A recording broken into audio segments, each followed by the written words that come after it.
This is Andi Purewal for ID Boxing. I'm joined by promoter Eddie Hearn here in Leeds. Eddie, this is the third week in a row that I've seen you now and I'm interviewing you. I just mean because I think You went, Eddie, this is the third week in a row, you know. I'm surprised you didn't give that reaction to me. I'm fine, mate, I'm buzzing. I'm glad you are, Eddie, and here we are, Leeds. A mixed night on Saturday. You get a bit of boxing, bit of football. Main event, Warrington, Lopez. Out in America last week, speaking to American media, they're very confident Lopez will come here and cause a shock. Just your take on it? But I'm worried because of the response of the US media and also people in the fight industry in America. Obviously, he's represented by Top Rank.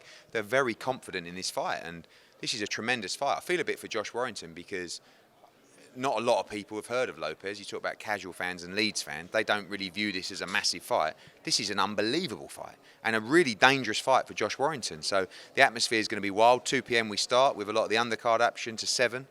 Then 7 till 9, of course, England smash up France. I'll be full kit wanker. I'll have all the gear on and everything. Then we go back at 9 p.m. for Felix Cash, Ebony Bridges in a brilliant fight. And again, Josh Warrington. It's going to be a wild night in the arena.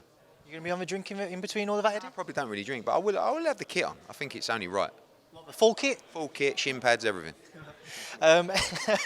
Eddie, away from that main event, Bridges O'Connell, very heated, very fiery between the pair of them in a build-up. Excited for it? Yeah, great fight. Shannon O'Connell has done things the hard way. She's been around years and years, working, grafting for this opportunity. Probably a little bit, I say baffled or insecure. Not really, they're not the right words, about the speed that Ebony Bridges and the way that she's raised their profile and got these opportunities. She's been very clever. But the one thing I'll say is that people don't really give Ebony Bridges the credit that she deserves in terms of the sacrifices that she's made, the improvements that she's making in the gym with Mark Tibbs, and also the work that she's putting in. And by the way, this is a tremendous fight. Both Australians, huge fight in Australia, going to be a great atmosphere in the arena, and neither fighter take a step back. So they will go toe-to-toe for 10 rounds if it lasts that long. Honestly, it'd be a brilliant fight for the world title.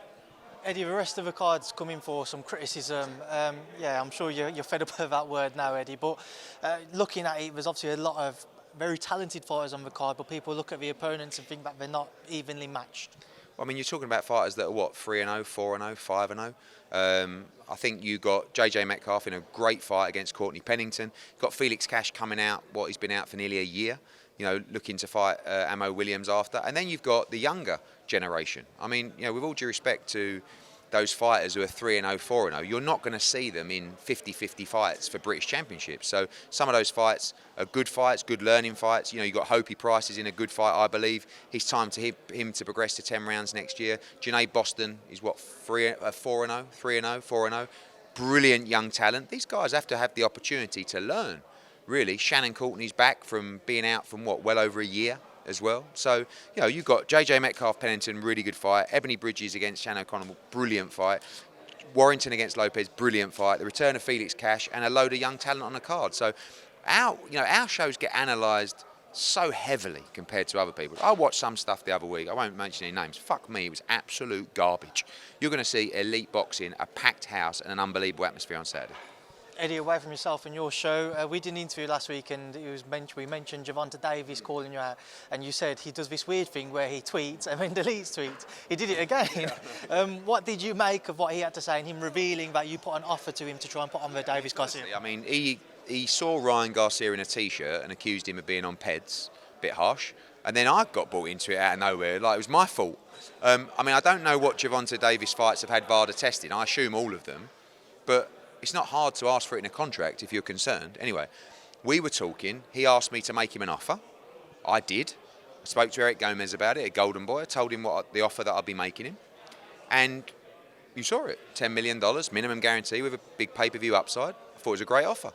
He said he's making much more for the Ryan Garcia fight. If he is, congratulations. I've always spoke very well about Gervonta Davis.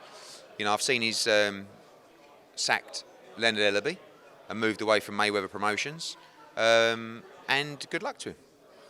With that in mind, you've spoken in the past about potentially working with Gervonta Davis. Is that still a possibility or going on the back of that? Honestly, I don't care. Like, someone asked me earlier, is it ethical what Gervonta Davis did to post the private and confidential email? And I said, look, Gervonta Davis and ethics don't always mix hand in hand, but it is what it is, Andy. That's the business. They're the individuals that you're working with. When you send an email, you know it has every chance. Adrian Broner's done it loads of times. But, you know, some people conduct their business in different ways. And, yeah, of course I'd work with Gervonta Davis. I didn't see that and go, oh, I can't believe it. I shall never work with him again. People did want to know as well kind of how you was able to put in an offer, knowing that Ryan's with Goldenboy as opposed to yourself. I spoke to Goldenboy. So Goldenboy had no issue? No, I phoned Eric Gomez and I said, I have the opportunity to stage this fight internationally, all funded by Matchroom, and I'm going to make him an offer. And he said, okay. And I said, this is how much I'm going to offer him. And he said, okay, let me know. And, you know, obviously it was subject to contract and would be securing the partnership with Goldenboy beyond that, but it never got that far. WBO ordering Lawrence Okolie versus David Lloyd. Just where do things stand on that? Yeah, I feel a bit for Lawrence because, you know, first he had Prasovic, now he's got Light. But at least it looks like there'll be momentum and movement around his next fight, so we'll see what happens. Eddie AJ out in America training with Virgil Hunter again. I know he's going to be speaking with other trainers as well. Can you think you can fill us in on that? No, just that he's travelling around the gyms, just getting working, and then, you know, moving forward and getting ready for training camp. Training camp will start for him on the beginning of January. He'll fight end of March, early April. There'll be an announcement about that shortly, and looking forward to seeing him back in the ring. Terence Crawford saying that a fight with Errol Spence over here could sell out a stadium. Just want to get your thoughts on it. I mean, not just sell out stadium, but it would generate more money than a fight than in America. I mean, Terence Crawford is a brilliant fighter, one of my favourite fighters. This is the problem that we have dealing with people, right? For him to say that and think that means that negotiations for him around certain things would be very difficult. And that's not just for fighters. That's some advisors and managers who don't understand the finances of boxing. But that's the job we have every day. Final one, Eddie, we love to talk about pay-per-views. Fury-Chisora 3, what would you have predicted for this weekend just gone? 200 and... somewhere between 200 and 300, but, you know. All right, Eddie, I'd love to catch up with you again tomorrow night. Tomorrow, rather. Thank you. Thank you.